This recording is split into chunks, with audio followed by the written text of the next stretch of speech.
ഇന്നത്തെ എപ്പിസോഡ് മൊത്തം കൊണ്ടുപോയത് ഷാനവാസാണ്. ആദ്യം തൊട്ട് അവസാനം വരെ ഷാനവാസ് ഇല്ലാത്തൊരു സ്ക്രീൻ ഉണ്ടായിരുന്നില്ല ബിഗ് ബോസ് എപ്പിസോഡ് മൊത്തം. ഇന്ന് നല്ലോണം വർക്ക് ചെയ്തിട്ടുണ്ട് ഷാനവാസിന്റെ ഉള്ള എല്ലാം. എന്താ അറിയില്ല, പുള്ളിക്കാരൻ ഫുൾ ഫയർ ആണ് ഇന്നലെ തൊട്ട്. അപ്പം ഷാനവാസിന്റെ ഡേ ആയിരുന്നു ഇന്ന് കേട്ടോ. പിന്നെ ഇന്ന് ഇതിൽ പറയാനുള്ള ഒരു കാര്യം എനിക്ക് പറയാൻ കേട്ടോ. റെനയ്ക്ക് ഇന്ന് തിരിച്ചു കിട്ടിയല്ലോ കർമ്മ. ഇന്നലെ കള്ളി എന്നൊക്കെ വിളിച്ച ആളാണ് അല്ലേ, ചപ്പാത്തി കള്ളി. തിരിച്ചു പറയുമ്പോ ഒരു സുഖമില്ലല്ലോ രന ചെയ്തു എന്നല്ല ഞാൻ പറഞ്ഞത്. തിരിച്ചതുപോലെ തന്നെ കേൾക്കുമ്പം അതൊരു സുഖമില്ല അല്ലേ. അപ്പൊ നമ്മൾ മറ്റുള്ളവരെ വിളിക്കരുത്. അപ്പൊ കർമ്മ ഇസ് കർമ്മ. അത് കിട്ടിയിട്ടുണ്ട് ഇന്ന് രനയ്ക്ക്. അത് ആ കുട്ടിക്ക് എന്തെങ്കിലും മനസ്സിലാവട്ടെ എന്ന് ഞാൻ വിചാരിക്കുന്നു. പിന്നെ എന്തായിരുന്നു ഓറഞ്ച് ഇഷ്യൂ. അതിലാണ് ഷാനവാസ് പിന്നെ തുടങ്ങിയിട്ട് പിന്നെ എപ്പിസോഡ് എൻഡ് വരെ ഉണ്ടായിരുന്നു ഷാനവാസിൻ്റെത്. എനിക്ക് പറയാനുള്ള വേറൊരു വിഷയം ഉണ്ടായിരുന്നു. എന്താണെന്നറിയോ, എന്താണ് ഇപ്പൊ ഈ ശരത്തിനുള്ള പ്രശ്നം എന്ന് എനിക്ക് മനസ്സിലാവുന്നില്ല. ശരത്ത് ഇപ്പൊ ആക്ച്വലി എപ്പിസോഡിലൊന്നും വേറെ ഒന്നും മോശമായിട്ടോ ഒന്നും പുറത്തേക്ക് പോയിട്ടില്ല. ഞാൻ എപ്പിസോഡ് കണ്ടിട്ടുണ്ട്, ലൈവ് ചിലതൊക്കെ ഞാൻ മിസ്സായിട്ടുണ്ട്. പക്ഷെ ഞാൻ എൻ്റെ പാരൻസ് കാണാറുണ്ട്, അങ്ങനെ ഫാമിലി ആൾക്കാർ കാണാറുണ്ട്. അവരിന്ന് കുറച്ച് എനിക്ക് ഇൻഫർമേഷൻ കിട്ടും, ഞാനും കണ്ടിട്ടുണ്ട് ചിലതൊക്കെ. പക്ഷെ അത് എപ്പിസോഡിൽ വന്നിട്ടില്ല. ഈ വരാത്ത കാര്യത്തെക്കുറിച്ച് എന്തിനാണ് വീണ്ടും വീണ്ടും വീണ്ടും ഇരുന്ന് പറഞ്ഞിട്ട് അത് കൊളമാക്കുന്നത്? നമ്മൾ ഓവർ തിങ്ക് ചെയ്യുന്നു. പിന്നെ നമ്മൾ തെറ്റ് ചെയ്തിട്ടില്ല നമുക്ക് ഉറപ്പുണ്ടെങ്കിൽ പിന്നെ എന്തിനാണ് അതിനെക്കുറിച്ച് വീണ്ടും പറഞ്ഞ് പ്രശ്നം ഉണ്ടാക്കുന്നത്? ഇന്ന് എനിക്ക് തോന്നിയത്, പോയ ഒരാളെ കുറിച്ച് ഇനി അതിനുള്ളിൽ പറയാതിരിക്കുന്നതാണ് ഏറ്റവും നല്ല കാര്യം. അത് പിന്നെയും ആ വിഷയം എടുത്തിട്ടാണ് ഷാനവാസ് അത് ഗെയിമായിട്ട് എടുക്കുന്നുണ്ടെന്നാണ് എനിക്ക് തോന്നിയിട്ട്. അതൊരു പോയിന്റാണ് എനിക്ക് തോന്നി. അത് ഗെയിമായിട്ട് ശരത്തിന് അഗെയിൻസ്റ്റ് യൂസ് ചെയ്യാണ്. ശരത്ത് എന്തിനാണ് അതിൽ വീഴുന്നത്? സ്ട്രോങ് ആയിട്ട് പറയും, ഞാൻ അങ്ങനത്തെ ഒരു ഉദ്ദേശത്തിലല്ല ശരത്ത് ഒന്നും ചെയ്തിട്ടുണ്ടെങ്കിൽ സേറ്റ് ഔട്ട് ഷാനവാസിന്റെ അടുത്ത് നേരിട്ട് പറഞ്ഞ് അത് സോൾവ് ചെയ്യുന്ന പകരം ശരത്ത് പേടിച്ച് നടക്കുന്ന പോലെ എനിക്ക് തോന്നി. ഇന്നലെ തൊട്ട് ഞാൻ ശ്രദ്ധിക്കുന്നുണ്ട്, ശരത്തിന് ഷാനവാസിന് എന്തോ ഒരു പേടിയുള്ള പോലെ. ഐ ഡോണ്ട് നോ വാട്ട്, എന്തോ ഒന്നുണ്ട് അവിടെ. അപ്പൊ ഇതാണ് മെയിൻ ആയിട്ട് എനിക്ക് തോന്നുന്നത്. പിന്നെ കുറച്ച് ടാസ്കുകളൊക്കെയാണ് ഉണ്ടായിരുന്നത്. പിന്നെ എനിക്ക് പറയാനുള്ള സെക്കൻഡ് പേര് ഷാനവാസ് ഉണ്ടായിരുന്നു, അതിന്റെ ഒപ്പം തന്നെ നിന്നൊരു കൂട്ടരുണ്ട്. ആദില നൂറ നിന്നിട്ടുണ്ട്. ലാസ്റ്റ് കുറച്ച് ജിസ്സിലും വന്നിട്ടുണ്ട്. ആദില നൂറ ശരിക്കും പറഞ്ഞാൽ നല്ലപോലെ കളിക്കുന്നുണ്ട് കേട്ടോ. അവിടെ നിന്നും ഇവിടെ നിന്നും നല്ലപോലെ രണ്ട് സൈഡിൽ നിന്നും കളിക്കുന്ന ഒരു ടീമാണ്. അതിൽ പ്രത്യേകിച്ച് ആദില നല്ലോണം സംസാരിക്കാൻ കഴിവുണ്ട്. നൂറ കുറച്ച് സൈലന്റ് ആളാണ്, പക്ഷെ രണ്ടുപേരും കളിക്കുന്നുണ്ട്. അതുപോലെ തന്നെ ജിസ്സിൽ, നമ്മുടെ അനുവിന് ഒഴികെ ബാക്കി എല്ലായിടത്തും ഒരുവിധം നന്നായിട്ട് പെരുമാറി പുള്ളിക്കാരുടെ സ്ഥാനം ഉറപ്പിച്ചിട്ടുണ്ട് കേട്ടോ. അതുകൊണ്ട് തന്നെ ജിസലിന് നല്ലൊരു സാധ്യതയുണ്ട് ബിഗ് ബോസ് മലയാളത്തിന്റെ. അത് വലിയൊരു സംഭവമാണ് കേട്ടോ. മലയാളത്തിലൊക്കെ ടോപ്പ് 5 എത്താനായിട്ട് എനിക്ക് കാണുന്ന ഒരു നല്ലൊരു കണ്ടസ്റ്റന്റ് ആയിട്ടാണ് എനിക്ക് ജിസലിന് തോന്നുന്നത്. ഇത്ര കോമ്പറ്റീറ്റീവ് ആയിട്ടുള്ള ഒരു എൻവയോൺമെന്റിൽ നന്നായിട്ട് കളിക്കുക എന്ന് പറഞ്ഞാൽ ഈസി അല്ല, ഒട്ടും ഈസി അല്ല. അപ്പം അത് എനിക്ക് പറഞ്ഞേ പറ്റും. ഇനി അപ്പം നമുക്ക് വിശദമായിട്ട് കാര്യങ്ങൾ ഓരോന്നോരോന്നായിട്ട് സംസാരിക്കാം, ഡിസ്കസ് ചെയ്യാം. അപ്പം ഞാൻ ദിവ്യ. നിങ്ങൾക്ക് എൻ്റെ വീഡിയോ ഇഷ്ടമാണെങ്കിൽ ലൈക്ക് ചെയ്യുക, ഷെയർ ചെയ്യുക, സബ്സ്ക്രൈബ് ചെയ്യുക, പിന്നെ കമൻറ്റും ചെയ്യുക. അപ്പോൾ നമുക്ക് കൂടുതൽ കോൺവെർസേഷൻസ് മുന്നോട്ട് കൊണ്ടുപോകാൻ പറ്റും, അഭിപ്രായ വ്യത്യാസങ്ങൾ ഷെയർ ചെയ്യാൻ പറ്റും. ഓക്കെ, അപ്പോൾ തുടങ്ങാം. അപ്പം നമ്മുടെ സ്റ്റാർട്ടിങ്ങിൽ തന്നെ കാണിക്കുന്ന ഒരു സംഭവം എന്താണെന്ന് വെച്ചാൽ, ശരത്തും ഷാനവാസും തമ്മിൽ ശരത്ത് ഷാനവാസിന് അഗെയിൻസ്റ്റ് ഡിസ്കസ് ചെയ്യുന്നത്, ഷാനവാസ് തമ്മിലല്ല, ഷാനവാസിന് അഗെയിൻസ്റ്റ് അക്ബറിനോട് ഡിസ്കസ് ചെയ്യുന്ന ഒരു സംഭവമാണ് ഈ പറയുന്നത്. അതിൽ അവർക്ക് ഡൗട്ടുള്ള ഈ ആദില നൂറ് അങ്ങോട്ടും ഇങ്ങോട്ടും കളിക്കുന്നുണ്ട്. പല കാര്യങ്ങൾ ഇവിടെ പോയി അവിടെ പറയുന്നുണ്ട്, ഇവിടെ പോയി അത് പറയുന്നുണ്ടെന്നാണ് പറയുന്നത്. ഒരു പക്ഷേ കുറച്ചൊക്കെ ശരിയായിരിക്കാം. പുള്ളിക്കാരി സോർട്ട് ചെയ്യാൻ പോകുന്നു, പല കാണിക്കുന്നുണ്ടെങ്കിൽ അവിടെ ഇവിടെയൊക്കെ ആയിട്ട് ഇങ്ങനെ നടക്കുന്നുണ്ട് പൂമ്പാറ്റകൾ. അപ്പൊ പൂമ്പാറ്റകളുടെ പണി ചെയ്യുന്നുണ്ട്, നല്ല വൃത്തിയായിട്ട് അവർ ചെയ്യുന്നുണ്ട് കേട്ടോ. നല്ല രസമുണ്ട്. ഒരു വലിയ മോശം വരാതെ അത് നന്നായിട്ട് ചെയ്യുന്നുണ്ട്. അപ്പൊ അതാണ് ആദ്യം പറഞ്ഞ കുറച്ച് ടോപ്പിക്. അവിടെ ആര്യനൊക്കെ ഉണ്ടായിരുന്നു. അത് കഴിഞ്ഞിട്ട് ഈ ഓറഞ്ചിന്റെ ഇഷ്യൂ വരുന്നത്, കുറച്ച് 6 ഓറഞ്ച് എന്തോ മിസ്സായി, എന്തോ 31 കിട്ടിയാൽ 18 കൊടുത്തതിന് ശേഷം 7 ബാക്കിയുള്ളൂ, 6 മിസ്സായി എന്ന് പറഞ്ഞ് തുടങ്ങിയ സംഭവമാണ്. അതിൽ ആരെ എടുത്തതെന്ന് പറഞ്ഞിട്ടില്ല. അതിൽ ഷാനവാസ് ആണ് എടുത്തത് എന്നാണ് എനിക്ക് തോന്നുന്നത്. പക്ഷെ മുഴുവൻ ഷാനവാസ് ആണ് എടുത്തതെന്ന് എനിക്ക് ഡൗട്ട് ഉണ്ട്. 1-2 എടുത്തിട്ടുണ്ടാവാം, അതാണ് പറഞ്ഞത്. എല്ലാവർക്കും മുറിച്ചു കൊടുത്തു എന്ന് ഷാനവാസ് പറയുന്നുണ്ട്. അപ്പം ഷാനവാസ് അവിടെ ദേഷ്യം വരാൻ കാരണം, ഇങ്ങനെ ഓറഞ്ച് കള്ള് ആരാണ് കട്ടെടുത്ത് ആ ഒരു ഫീലിംഗ്. ഈ കള്ളൻ കള്ളി ആണല്ലോ ഇപ്പത്തെ ടോപ്പിക്.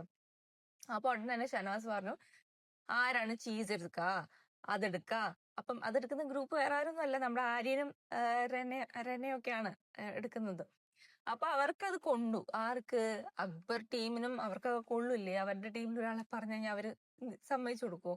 അപ്പൊ അവിടെ റെനയ്ക്ക് ട്രിഗറായി, റെന തിരിച്ചു പറയാൻ തുടങ്ങി. അപ്പോഴാണ് എനിക്ക് പറയാൻ തോന്നിയത്. അപ്പൊ എനിക്ക് ശരിക്കും ഓർമ്മ വന്നു, റെന ഇന്നലെ അനുവിനോട് കാണിച്ചതിന്റെ ഒരു ചെറിയ തോതില്, വലിയ തോതിലൊന്നല്ല, ചെറിയ തോതിലൊന്ന് കിട്ടിയിട്ടുണ്ട്. അതിന്റെ ആ വിഷമമുണ്ടല്ലോ, ഒരു കള്ളി അല്ലെങ്കിൽ കള്ളത്തരം കാണിക്കും എന്ന് പറയുന്നത്. കള്ളത്തരം ഒന്നല്ല, പുള്ളിക്കാരെ കഴിച്ചു എന്നുള്ളത് പുള്ളിക്കാരെ സമ്മതിക്കുന്നുണ്ട്.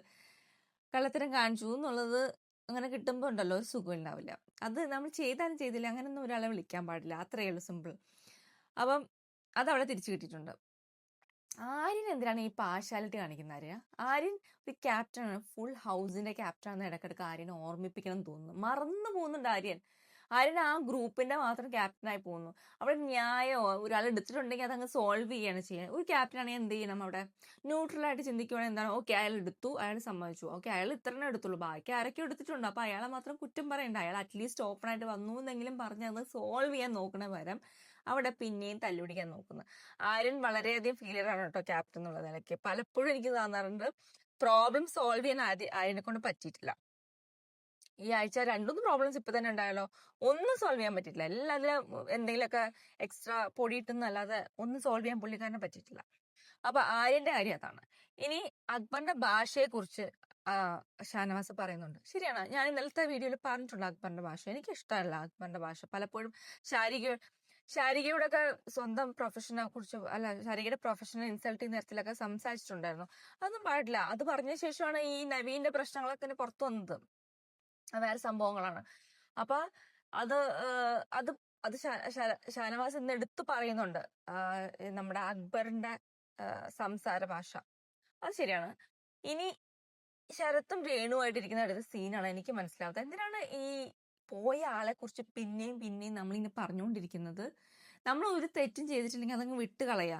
പകുതി ശരിക്കും പറയാലോ, ബിഗ് ബോസ് അത് നിങ്ങളുടെ ഒരു സംസാരമോ നിങ്ങളുടെ ഒരു കാര്യമേ ഈ ഷോയിനകത്ത് എപ്പിസോഡിൽ കണ്ടുണ്ടാക്കി കൊണ്ടുവന്നിട്ടില്ല.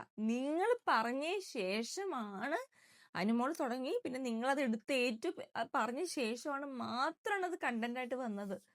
അത് അങ്ങനെ ആക്കി തീർക്കുന്നത് നിങ്ങളാണ്. നിങ്ങൾ തന്നെയാണ് നിങ്ങളുടെ കുഴി തോണ്ടുന്നതെന്ന് എനിക്ക് പറയാനുള്ളൂ. നമ്മൾ വേണ്ടാത്ത കാര്യങ്ങൾ അങ്ങ് നിർത്താം. അപ്പൊ തന്നെ അങ്ങ് നിർത്തിക്കോളാം. നമ്മൾ തെറ്റ് ചെയ്തില്ലെന്ന് ഉറപ്പുണ്ടെങ്കിൽ നമ്മൾ അതിനെക്കുറിച്ച് സംസാരിക്കരുത്. ഞാൻ അങ്ങനെയാണ് ചെയ്യുക. എനിക്ക് തെറ്റ് ചെയ്തിട്ടില്ല ഉറപ്പ്, ആൾക്കാർ ഡിസ്കസ് ചെയ്തോട്ടെ, but I will not discuss. കാരണം എനിക്കറിയാം ഞാൻ തെറ്റ് ചെയ്തിട്ടില്ല. അപ്പൊ ഞാൻ ആ ടോപ്പിക്കിനെ കുറിച്ച് പറയുകയില്ല. കാരണം ഞാൻ ചെയ്യാത്ത കാര്യത്തിന് എന്തിനാണ് ഞാൻ അതിനെ കുറിച്ച് അറിയാവുന്നത്? അതിന്റെ ആവശ്യമേ ഇല്ല.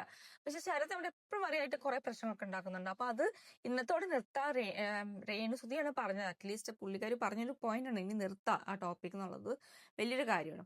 പിന്നെയാണ് പണിപ്പുര ടാസ്ക് വന്നത്. ഈ തവണ പണിപ്പുര ടാസ്ക് 78 hours കഴിഞ്ഞിട്ടാണ് ഒരാഴ്ച കയറാൻ പറ്റുള്ളൂ. അതിന് കുറച്ച് 10 പേർക്ക് കയറാം, അല്ലെങ്കിൽ കുറച്ച് അത് കഴിഞ്ഞ് കുറച്ച് ആൾക്കാരായിട്ട് കുറയും. അതാണ് പണിപ്പുര ടാസ്ക്. നല്ല ടാസ്ക്കാണ്, ഡിഫറെന്റ് ആയിക്കോട്ടെ. എല്ലാ പ്രാവശ്യം ഡിഫറെന്റ് ആണ്. ടാസ്കുകളൊക്കെ അടിപൊളിയാണ്. Bigg Boss no doubt entertainment ആണ്. ഇതുവരെ കാണാത്ത ടൈപ്പിൽ ടാസ്ക് കൊണ്ടുവന്നിട്ടുണ്ട്, നന്നായിട്ട് ചെയ്യുന്നുണ്ട് ബിഗ് ബോസ് ടീം. അതിന് hats off. Team is doing very well. ഇതുവരെ ഞാൻ ഭയങ്കര ഹാപ്പിയാണ്. ബിഗ് ബോസ് മലയാളം വേറെ ലെവലിലേക്ക് എനിക്ക് കയറിക്കൊണ്ടിരിക്കുകയാണ്. കുറച്ചുകൂടെയൊക്കെ കൂടെ ആവണം, അതിപ്പോഴല്ല, അടുത്ത സീസണിലേക്ക് ആവാൻ പറ്റും. പക്ഷെ ഇറ്റ്സ് ഗുഡ്. കുറെ ആൾക്കാരുടെ കുറച്ച് ഗെയിം ഉണ്ടല്ലോ, പഠിച്ചിട്ട് വരാൻ പറ്റാത്ത തരത്തിലാക്കണം. അത് വെരി ഗുഡ്. അപ്പൊ ഇതാണ് സംഭവം. പിന്നെ ടീം എ ടീം ബി ആയിട്ട് അവർ ഡിവൈഡ് ചെയ്തിട്ടാണ് അവർ കളിക്കുക കേട്ടോ. അപ്പൊ ടാസ്ക് അവർ അനൗൺസ് ചെയ്തു. അപ്പൊ 78 hours തുടങ്ങി എന്ന് പറഞ്ഞിട്ടുണ്ട്. ഇനി ഇത് കഴിഞ്ഞിട്ട് ഒരു സംഭവം ഉണ്ടായത്. പിന്നെ ഷാനവാസ് ഈ ടോപ്പിക് എടുത്തിരുന്നുണ്ട്, ബിൻസിയുടെ ടോപ്പിക്. എനിക്ക് അറിഞ്ഞൂടാ, അത് നൂറേനോടൊക്കെയാണ് ഈ പറയുന്നത്. എന്തിനാണ് പിന്നെയും? ഇപ്പൊ നൂറെ അതിൽ ചോദിക്കുന്നുണ്ട്, പോയ ഒരാളെ കുറിച്ച് പിന്നെയും പറയേണ്ട ആവശ്യമുണ്ടോ എന്നാണ് പറയുന്നത്. അത് ഷാനവാസ് പറയുന്ന വെച്ചാല് അതുകൊണ്ടാണ് ഷാനവാസ് പേടിപ്പിച്ച് നിർത്തുന്നതെന്നാണ് പറയുന്നത് ശരത്തിന്. എനിക്ക് അറിഞ്ഞൂടാ കേട്ടോ. നമ്മൾ എന്തിനാണ് പേടിക്കുന്നത്? നമ്മൾ ചെയ്യാത്ത തെറ്റിട്ട് ആരും. ശരത്ത് പറയുന്ന വൈഫിന് തെറ്റിദ്ധാരണ ഉണ്ടാവില്ലേന്ന്. If you have not done wrong, അത് നമുക്ക് പറഞ്ഞ് സംസാരിച്ചാൽ മനസ്സിലാക്കാവുന്നല്ലേ ഉള്ളൂ. അത്രേ എനിക്ക് പറയാനുള്ളൂ. ഇത് കഴിയുമ്പോഴാണ് ജിസൽ നോക്കുമ്പോൾ പൂമ്പാറ്റകൾ അവിടെ ഇവിടെ ആയിട്ട് നടക്കുന്നു. അപ്പൊ ജിസലിന് എന്ത് പറഞ്ഞു? ഇവര് അവിടെ ചെന്ന് ഇതാക്കും, ഇവിടെ ചെന്ന് ഇതാക്കും. ആക്ച്വലി ജിസലും ചെയ്യുന്ന ഗെയിം അത് തന്നെയാണ്. അത് തന്നെയാണ് അവരുടെ ഗെയിമും. അത്രയേ ഉള്ളൂ. രണ്ടുപേരും ഒരേപോലത്തെ ഗെയിമാണ് കളിക്കുന്നത്. അങ്ങോട്ടും ഇങ്ങോട്ടും ആ രണ്ട് ടീമിനെയും പറഞ്ഞു. പക്ഷെ ഇറ്റ്സ് എ ഈക്വൽ ഗെയിമാണ്. പക്ഷെ ഒരാളുടെ ഗെയിം മറ്റൊരാൾക്ക് പിടിക്കില്ലല്ലോ, അത്രേ ഉള്ളൂ. അപ്പൊ ജിസലിന് അവിടെ മനസ്സിലായി ഇവരുടെ ഗെയിം ഇതാണ്, ജിസലിന്റെ ഗെയിമും അത് തന്നെയാണ്. ഇനി ഇവർ രണ്ടുപേരും ഈ പൂമ്പാറ്റകളുടെ ഇതെന്താണ്, അവർക്ക് സോർട്ട് ചെയ്യാന്നൊക്കെ തോന്നി. അവർ മാക്സിമം സോർട്ട് ചെയ്യാനൊക്കെ നോക്കുന്നുണ്ട്. ശരത്തിനോട് പോയി പറഞ്ഞിട്ട് സോറി ചോദിക്കുക. അങ്ങനെ അവസാനം അവർ സംസാരിക്കുന്നുണ്ട് കേട്ടോ. ലാസ്റ്റ് ആകുമ്പോൾ സംസാരിച്ച് അത് സോൾവ് ആക്കുന്നുണ്ട്. അപ്പൊ എനിക്ക് തോന്നുന്നു ഒരുവിധം അത് കൂൾ ഡൗൺ ആയിട്ടുണ്ട്. അപ്പം അത് വലിയ കുഴപ്പമില്ല. പക്ഷെ ഇനിയും ഷാനവാസ് അത് പറയാൻ സാധ്യതയുണ്ടെന്നാണ് എനിക്ക് തോന്നുന്നത്. ഷാനവാസ് അങ്ങനെ വിട്ടുകൊടുക്കുന്ന ഒരാളല്ല.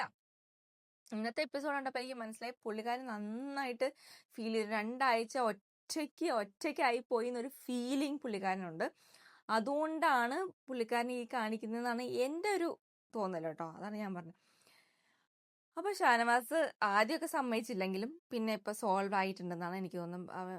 അവൻ സോറി പറഞ്ഞു, ഞാൻ അങ്ങനെ ചെയ്തതിന്, ഫ്രണ്ട്സായി ഇരുന്നിട്ട് ഇങ്ങനെ ചെയ്തതിന് സോറി പറഞ്ഞു എന്ന് പറഞ്ഞിട്ട്. ഇത് കഴിഞ്ഞിട്ടാണ് ടാസ്ക് വന്നത്. അല്ല, അതിന് മുമ്പാണ്, സോറി, ഇത് പറയണ മുമ്പാണ് ടാസ്ക് ഉണ്ടായിരുന്നത്. Task team A team B എന്താണ് ടാസ്ക്, നമ്മുടെ ഫുഡ് കഴിച്ചിട്ട് ടേസ്റ്റ് ചെയ്യുന്ന ടാസ്ക് ഒക്കെ ഉണ്ടായിരുന്നു. ആ ടാസ്കിലും ടീം എ ആണ് ജയിച്ചത്. നന്നായിട്ട് ചെയ്തു കേട്ടോ. അവർ നന്നായിട്ട് എക്സ്പ്രഷൻസ് ഒന്നും കൊടുക്കാതെ പിടിക്കാൻ പറ്റാത്ത തരത്തിൽ ചെയ്തിട്ടുണ്ട്. നന്നായിരുന്നു. അതുപോലെ തന്നെ നെക്സ്റ്റ് ടാസ്കും അതുപോലെ തന്നെ എന്താണ് ടീം എ തന്നെയാണ് ജയിച്ചത്. അവരും എന്താണ് മൃഗങ്ങളുടെ പേര് കൊടുത്തിട്ട് അവരിൽ ആരൊക്കെയാണ് മൃഗങ്ങൾ, മറ്റേ ടീം വന്ന് ഗസ് ചെയ്ത് അത് എത്രണ്ണം കറക്റ്റായി അതനുസരിച്ച് മാർക്ക് കൊടുക്കും. അപ്പം 2 ടീം എ ജയിച്ചു. ആദ്യത്തേൽ ജിസലിന് പോകാൻ കിട്ടി പണിപ്പുരയിലേക്ക്. രണ്ടാമത്തേല് ബിന്നിക്ക് പോകാൻ കിട്ടി. അപ്പൊ ടീം എന്ന് 2 പേർക്ക് പണിപ്പുര ടാസ്കിൽ പോവാം. ഓക്കെ, 10 പേരില്ല, അല്ലെങ്കിൽ എത്രയാന്ന് വെച്ചാൽ. അപ്പൊ 1000 പോയിന്റ് എന്തായാലും അവർക്ക് കിട്ടിയിട്ടുണ്ട്. ഇനി ഇത് ഷാനവാസ് ഈ സോറിയൊക്കെ പറഞ്ഞതിന് ശേഷം പിന്നെയും ജിസലിനോട് പോയി ഡിസ്കസ് ചെയ്യുന്നുണ്ട്. അക്ബറും ഷാരിഖിനെ കുറിച്ച് പറഞ്ഞ പ്രൊഫഷണൽ നവീന്റെ ടോപ്പിക് വന്നതും എല്ലാം ഇങ്ങനെ പറയുന്നുണ്ട്. അപ്പം ജിസൽ പറയുന്ന ഒരു പോയിന്റ് ഉണ്ട്, നല്ലൊരു ഫ്രണ്ടാണ്. ഇപ്പൊ എന്റെ ബെസ്റ്റ് ഫ്രണ്ടാണ് ബിഗ് ബോസിലേക്ക് വരുന്നതെങ്കിൽ ആ ബെസ്റ്റ് ഫ്രണ്ട് എന്നോട് മിണ്ടാതിരിക്കുവോ, എന്നോട് ഇങ്ങനെ കാണിക്കുവോ? നല്ലൊരു ഫ്രണ്ട് ആണെങ്കിൽ അയാൾക്ക് ഞാനല്ലേ ഒരു തുണയുള്ളൂ, അല്ലെങ്കിൽ ഞങ്ങൾക്ക് പരസ്പരമല്ലേ ഉള്ളൂ. അപ്പൊ അവരെന്തായിരിക്കും, സുഹൃത്തായിട്ട് തന്നെ ഇരിക്കില്ലേ? പക്ഷെ അങ്ങനെ അല്ലെങ്കിൽ അവർ പുറത്തും നിങ്ങളോട് ശരിക്കും ഫ്രണ്ട്ഷിപ്പ് ആയിരുന്നില്ലായിരിക്കും എന്ന് പറയുന്നൊരു പോയിന്റ് ഉണ്ട് ജിസല്. അത് നല്ലൊരു പോയിന്റ് ആണ് ജിസൽ പറയുന്നത്. ആയിരിക്കില്ല, അത് ഗെയിമാണ്. അപ്പൊ പുള്ളിക്കാരൻ ഇവിടെ ഗെയിമാണ്, പുറത്തു അതൊന്നും ആയിരിക്കില്ല എന്നൊരു പോയിന്റ് പറഞ്ഞു. അതെനിക്ക് കറക്റ്റ് ആണെന്ന് തോന്നുന്നു. ഇപ്പം നമ്മൾ വിചാരിക്കുന്ന എല്ലാവരും നമ്മുടെ ഫ്രണ്ട്സ് ആണെന്നൊക്കെ വിചാരിക്കും കേട്ടോ. പക്ഷെ ശരിക്കും അടുത്ത് വരുമ്പോഴാണ് അറിയാം, നമ്മുടെ നന്മ ആഗ്രഹിക്കുന്ന വളരെ ചുരുക്കം പേരേ ഉള്ളൂ. ശരിക്കും ഞാൻ പറയാം, വളരെ ചുരുക്കം പേര്. അത് നമുക്ക് കുറച്ച് കഴിയുമ്പോഴേ മനസ്സിലാവുള്ളൂ. ഓരോരോ സാഹചര്യങ്ങൾ വരുമ്പോഴേ മനസ്സിലാവുള്ളൂ. നമ്മളെ സപ്പോർട്ട് ചെയ്യാൻ നിൽക്കുന്നത്, നമ്മുടെ കൂടെ നിൽക്കുന്ന ആൾക്കാരൊക്കെ വളരെ ചുരുക്കം ആൾക്കാരുണ്ടാവുള്ളൂ. അവർ മതി ശരിക്കും പറഞ്ഞാൽ. 1-2 ഫ്രണ്ട്സ് ഉണ്ടെങ്കിൽ പോലും അവർ നല്ലതാണെങ്കിൽ നമുക്കത് മതി. അപ്പൊ അതാണ് സംഭവം. അപ്പം ഇവർക്ക് തോന്നിയിട്ടുണ്ട് അക്ബർ നല്ലൊരു ഗെയിമർ. ആക്ച്വലി അക്ബർ ഗെയിമറാണ്, ഗെയിം കളിക്കുന്നുണ്ട് പുള്ളിക്കാരൻ.